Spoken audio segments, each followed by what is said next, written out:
Hello my dear students.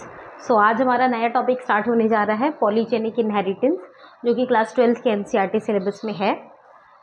अब मैं ये टॉपिक आपको क्लियर करके ह्यूमन स्किन का एग्जांपल देके इसको प्रॉपर्ली क्लियर करूंगी, और मैं आपको ये भी बताऊंगी कि क्यों डिफरेंट लोगों का स्किन का कॉम्प्लेक्शन अलग अलग है। कोई थोड़ा सा डार्क कॉम्प्लेक्शन है, कोई फेयर है, इस तरीके से ये कंसेप्ट मैं आपको क्लियर करूंगी। ठीक है।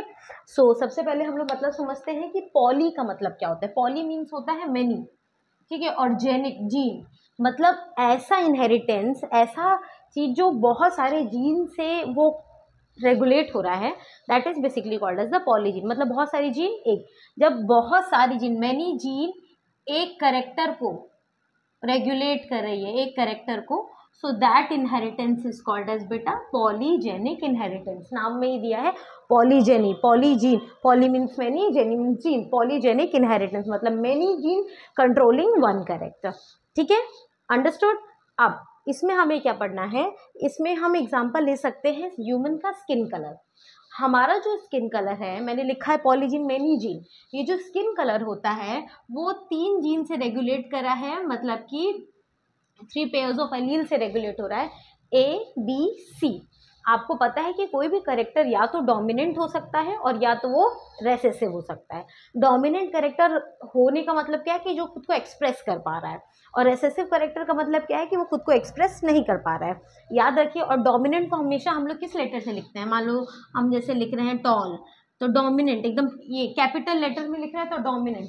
अगर मैं ऐसे लिख रही हूँ तो ये रेसेसिव है। ठीक है। और डोमिनेंट, अगर कहीं भी डोमिनेंट प्रेजेंट है तो रेसेसिव खुद को एक्सप्रेस नहीं कर पाएगा। अगर मैं ऐसे लिख दूंगी और आप कहोगे कि मैम ये क्या है, ये तो कैपिटल टी है, डोमिनेंट कैरेक्टर को शो कर रहा है, और ये स्मॉल टी है, तो मैम तो क्या इसमें हम क्या कहते हैं कि स्मॉल टी अपना कैरेक्टर शो कर पाएगा? नहीं कर पाएगा। कभी भी डोमिनेंट कैरेक्टर होगा तो रेसेसिव खुद को शो नहीं कर पाएगा। डोमिनेंट एलील है तो रेसेसिव खुद को शो नहीं कर पाएगा। अंडरस्टूड। ये कंसेप्ट एकदम क्लियर रखिएगा। डोमिनेंट को हमेशा हम लोग कैपिटल लेटर से रिप्रेजेंट कर रहे हैं और रेसेसिव को हमेशा हम लोग स्मॉल लेटर से रिप्रेजेंट कर रहे हैं। आई होप आपको ये कंसेप्ट मेरा क्लियर हो रहा होगा। ठीक है। अब जहाँ पे मैं ऐसे लिखती हूँ, मैंने लिखा है कि जो ह्यूमन का स्किन कलर है वो 3 जीन से रेगुलेट हो रहा है, 3 पेयर्स ऑफ एलील से रेगुलेट हो रहा है, ए बी सी। अगर हम इसे पेयर में रखते हैं तो इसका पॉसिबल कॉम्बिनेशन क्या हो सकता है? या तो सारे के सारे डोमिनेंट, या तो सारे के सारे स्मॉल लेटर में रेसेसिव, या तो एक small capital small capital small capital small. ये पॉसिबल कॉम्बिनेशन फिलहाल हमें दिख रहा है। ठीक है।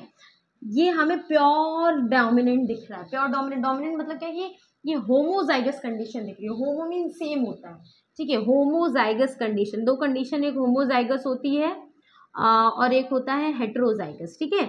जो हेटेरोजाइगस होता है उसमें हमें एलील्स डिफरेंट डिफरेंट दिखते हैं, जैसा कि हमें यहाँ दिख रहा है, लेकिन आप देख सॉरी यहाँ दिख रहा है हमें। और होमो मीन सेम होता है। आप देख रहे हो कि यहाँ पे सारे ये दोनों same same same same same same, तो ये होमोजाइगस हो गया। और ये आप देख रहे हो डिफरेंट डिफरेंट डिफरेंट, ये कौन सा कंडीशन हो गया? हेटेरोजाइगस कंडीशन हो गया। अब मैंने बोला कि हमारा स्किन का कलर 3 जीन से रेगुलेट हो रहा है, A B C. Possible combination भी मैंने आपको यहाँ पे लिख दिया।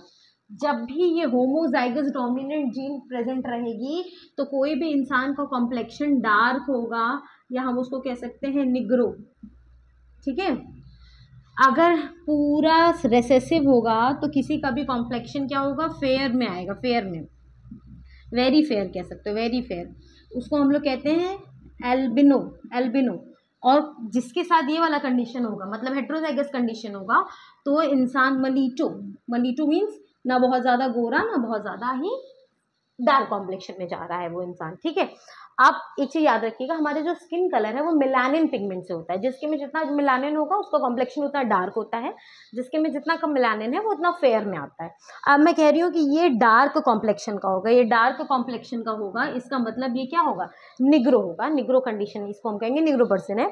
ये डार्क में है, पूरा होमोजाइगस डोमिनेंट कंडीशन, इसका मतलब मिलानिन इसमें अच्छा खासा होगा। ठीक है। दैट्स व्हाई इसका ये कॉम्प्लेक्शन डार्क में जा रहा है। इसके में हमें दिख रहा है कि इसमें ये फेयर, वेरी फेयर में हो रहा है। एल्बिनो मतलब इसका क्या है? मेलानिन नहीं है। आप उसका देखोगे जैसे हमारी आंखें ब्लैक हैं ये सारी चीज़ें, तो वो एकदम वाइट वाइट सा उसका एकदम मेलानिन पिगमेंट नहीं है उसके पास। अब ये है मलीटो, इसमें जनरली हम लोग आते हैं ना, हम लोग बहुत ज़्यादा गोरे में आ रहे हैं ना बहुत ज़्यादा डार्क कॉम्प्लेक्शन में आ रहे हैं, इंडियंस बेसिकली नॉर्मल कंडीशन में, मतलब ठीक है हम लोग ना बहुत ही ज़्यादा फेयर ना बहुत ज़्यादा डार्क, ये वाला कंडीशन हो सकता है। सो ये आपका है पॉलीजेनिक इनहेरिटेंस में आ रहा है। पॉली मीन्स मेनी, जेनिक मतलब बहुत सारी जीन मिलके एक कैरेक्टर को रेगुलेट कर रही है। ABC 3 जीन्स हैं, 3 पेयर्स ऑफ एलील्स हैं। अब 3 कंडीशन हो सकता था, सारे ही होमोजाइगस डोमिनेंट, सारे होमोजाइगस रिसेसिव, या तो वो इन बिटवीन हो गए, ठीक है, capital small capital small capital small. अगर सारे होमोजाइगस डोमिनेंट है तो पर्सन का कॉम्प्लेक्शन डार्क होगा, सारे होमोजाइगस रिसेसिव है तो पर्सन का कॉम्प्लेक्शन वेरी फेयर होगा, और अगर सारे ही इन बिटवीन दिख रहे हैं हम लोगों को तो मलीटो कलर का है। ठीक है, आई होप आपको ये कंसेप्ट क्लियर हो गया होगा। Thank you.